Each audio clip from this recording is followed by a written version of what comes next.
مصر کے بادشاہ نے اپنی بیٹی نکاح میں دی، واپس آئے، اولاد کوئی نہیں، 2 بیویاں، 86 برس کی عمر ہو گئی، مانگتے مانگتے مانگتے 60 سال کی دعاؤں کے بعد اللہ نے بیٹا دیا اسماعیل۔ اور ابھی وہ چند دن کے تھے کہ اللہ کی طرف سے اشارہ ہوا، ان لے کے نکل، ان لے کے نکل۔ کدھر؟ اللہ نے سارا کے دل میں ڈال دیا، کھچاؤ، دل بند کر۔ سارا کہے بڑی بیوی، انہوں میری اکھیاں تو دور کر، میرا دل کٹیندہ ہے، انہوں اولاد ہوگی مینوں نہیں ہوئی، انہوں میری اکھیاں تو دور کر، میں نہیں ویکھ سکتی۔ انہوں نے سمجھا سوکن پنا ہے۔ جبریل آ گیا کہ اللہ تعالیٰ فرما رہے ہیں جیسے کہہ رہی ہے ویسے کرو، لے جاؤ۔ کہ اللہ کہاں لے جاؤں؟ کہاں جہاں ہم کہیں۔ تو اللہ میں جامع کیویں؟ کہا جبریل آئے گا۔ زندگی میں پہلی دفعہ جبریل انسانی شکل میں اونٹ پہ آئے، آگے جبریل اور پیچھے ابراہیم علیہ السلام، بچہ اور بیگم بھی ہاجرہ، 20-22 سال عمر۔ چلو سارا سے بیٹا ہوتا، وہ بھی 80 سال کی ہو گئی تھی، تو ایک عورت زندگی گزار چکی ہے تو اس کو جدا کرنا آسان تھا۔ ہاجرہ شہزادی، 22 سال 20 سال عمر، 3 ہفتے لگے، 4 لگے، مہینہ لگا، 2 ہفتے لگے، پتہ نہیں، اللہ ہی جانتا ہے۔ لیکن جب مکہ کی وادی میں پہنچے، نہ انسان، نہ درخت، نہ پانی، نہ سایہ، نہ غذا، اور ایک نشیب وادی جس کے چاروں طرف پہاڑ، صفا، مروہ، جبل ابی قبیس اور جبل ہندی یا جبل عمر، آج کل اس کا نام ہے، پتہ نہیں اس کو کیا نام تھا، اب تو سارے صاف ہو گئے۔ یہ 4 پہاڑوں میں ایک نشیب آیا۔ تو جبریل نے کہا یہاں اپنے بچے اور بیوی کو اتار دیں اور واپس چلے جاؤ۔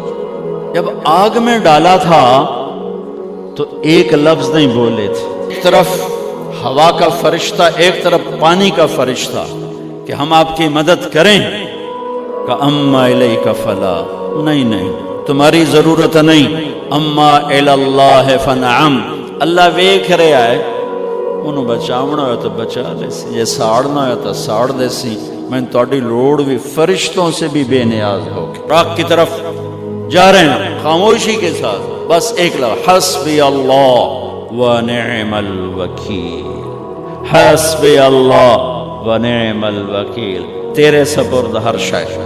اس خوفناک آگ کے سامنے ایسا صبر، ایک لفظ نہیں بولے۔ جب جبریل نے کہا ایتھے چھوڑ دے ہو، ایک دم یہاں کیسے چھوڑ دوں؟ یہاں تو نہ کوئی انسان ہے، نہ اسباب زندگی ہیں، نہ پانی ہے، کچھ بھی نہیں ہے، کیسے چھوڑ دوں؟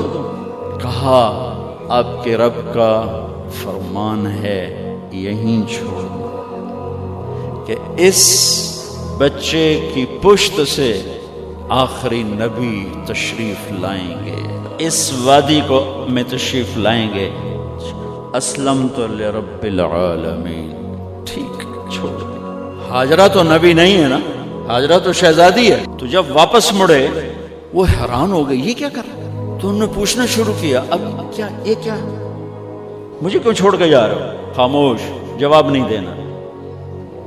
بچہ گود میں ہے، تصور کرو 4000 سال پہلے دا مکہ میں کیویں وکھائی، میں آپ نہیں ویکھ سکتا تو انہوں کیویں وکھائی؟ کالے پہاڑ، انسان نہیں، ہوا کی سنسناہٹ، دھوپ کی تپش، پہاڑ کی آگ، پتہ نہیں کون سا مہینہ تھا اللہ ہی جانے، اور وہ جاری ہیں ساتھ ساتھ۔ کیوں میرا قصور کی ہے، میں نے چھڑیا کیوں ہوئی، جاندہ کدے پہ ہیں، کوئی غلطہ دس۔ چلتے چلتے کدئی پہنچے، کدئی کوئی 3 میل 3 میل۔ تو ہاجرہ کو خیال آیا یہ اللہ کے نبی ہیں، کوئی اتو نہ گل لائی ہوئی۔ 3 میل کے بعد اللہ امرک، کیا یہ اللہ نے کہا ہے کہ میں نے اتنے چھاڑ دے تو میرے پتر نوں؟ اللہ کیا ہے؟ تو ابراہیم علیہ السلام نے سر ہلایا کہ اذن لن یضیعنا اللہ۔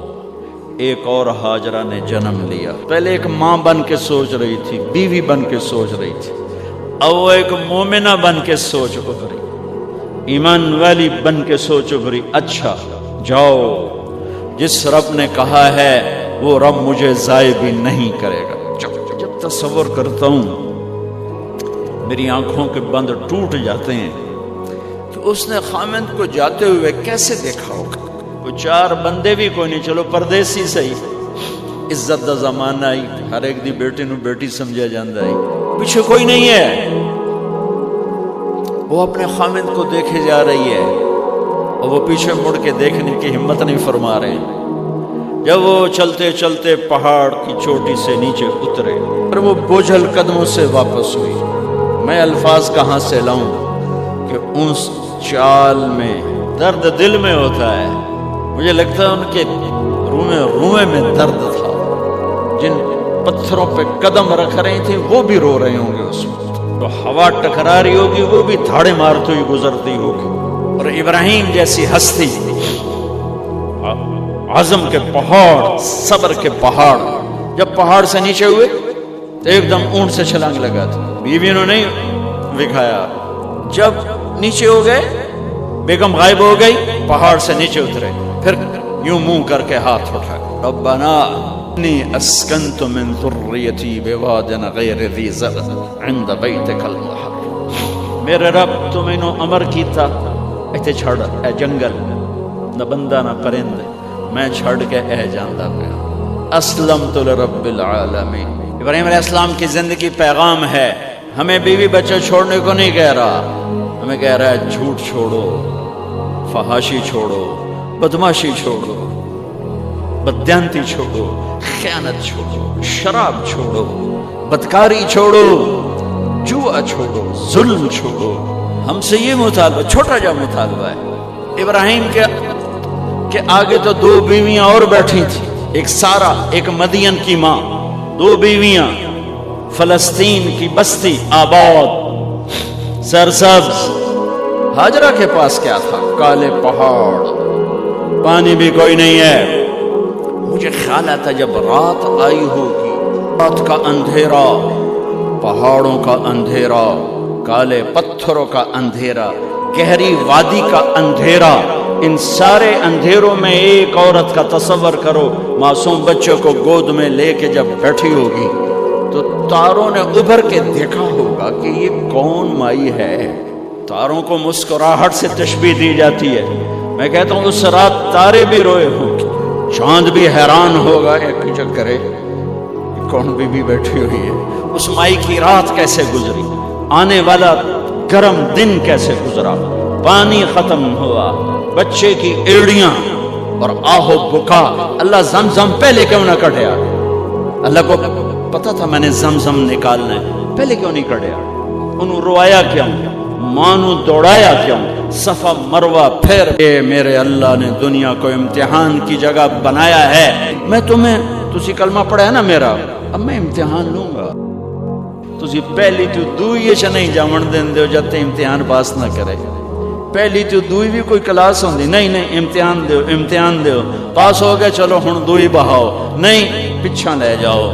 ہے میرا اللہ کہتا تمہیں جنت دینی ہے، اپنی رضا دینی ہے، تھوڑا تو میں نو کھڑکاون دیو، کچھ تو میں کھڑکاواں گا، لیکن اوئے ہائے اتنا نہیں۔ جب میں صفا مروہ چلتا ہوں تو مجھے اماں ہاجرہ کا خیال آتا ہے کہ ہم تو گیلری میں چل رہے ہیں بڑے آرام سے، وہ تو ایک پہاڑ پہ چڑھتی اترتی، دوسرے پہ چڑھتی اترتی، انہیں پتا تھا اللہ کی قسم کوئی انسان نہیں، لیکن بچے کو تڑپنا دیکھ نہیں رہی ماں، دیکھنے کی جرت نہیں ہے۔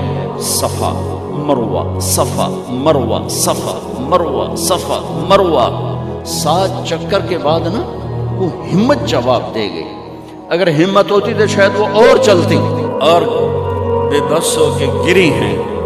آخری نظر بیٹے کو دیکھنا چاہا کہ میں ایتھے مر جاواں او اتھے مر جاواں، نہ او میرا مرنا ویکھے نہ میں او دا مرنا ویکھے۔ جس امت کی بنیاد اتنی بڑی قربانی پر ہو، وہ امت کہے سود کے بغیر گزارا نہیں، جھوٹ کے بغیر گزارا۔ سارے بازار کے تاجروں سے پوچھو، کہتے ہیں جھوٹ کے بغیر دکانداری، سارے میں وکیلوں کو کیا کہوں، قانونی کالا ہے، جھوٹ کے بغیر کیس نہیں۔ سیاستدانوں سے پوچھو، جھوٹ کے بغیر سیاست نہیں۔ کہاں سے لائے ہو یہ علم؟ کس کو جھٹلا رہے ہو؟ اپنے نبی کو۔ میرے نبی نے فرمایا میرا امتی ہر گناہ کر سکتا ہے، ایک جھوٹ کبھی نہیں بولے گا، ایک دھوکہ کبھی نہیں دے گا۔ ملک کی عدالت ظلم و ستم پر اٹھ رہی ہو۔ یہ ہاجرہ کا قصہ اس لیے ہے کہ اللہ پر ہر چیز قربان کرو۔ قربان نہیں، اللہ ہر ایک سے نہیں لیتا۔ حسین جیسوں سے لی، ابراہیم جیسوں سے لی، گر گئی کہ میں یہاں مر جاؤں، اسماعیل وہاں مر جائے، اور نو میں نے ویکھے میں نے لیکن ایک ایسے الوداعی نظر ڈالی کہ پتہ نہیں کہ میں مردہ پہ ہے۔ تو میرے رب کا غیبی نظام حرکت میں آ چکا تھا۔ ایک خوبصورت جوان کو دیکھا جو وہاں کھڑا ہوا ہے، کہ ممتا نے پھر انگڑائی لی اور پھر دوڑی، ساری تھکاوٹوں کو بھلا کر، پھٹے ہوئے سینے کو بھلا کر قریب آئیں تو وہ تو غائب ہو چکا تھا۔ جبریل انسانی شکل میں پر مارا، بچے کی ایڑیوں سے زمزم نکالا اور وہ غائب، وہ پانی ابل رہا تھا۔ ان کا زمزم زمزم، رک جا رک جا۔ میرے نبی نے کہا اللہ میری ماں کا بھلا کرے، وہ زمزم نہ کہتی تو یہ پورا اللہ دریا بنا دیتے کہ تم اللہ کو راضی کرنے کے لیے قدم اٹھاؤ، تمہارا ہاتھ پکڑ لے، تم اس کی رحمت تمہیں اپنی چھاؤں میں لے لے۔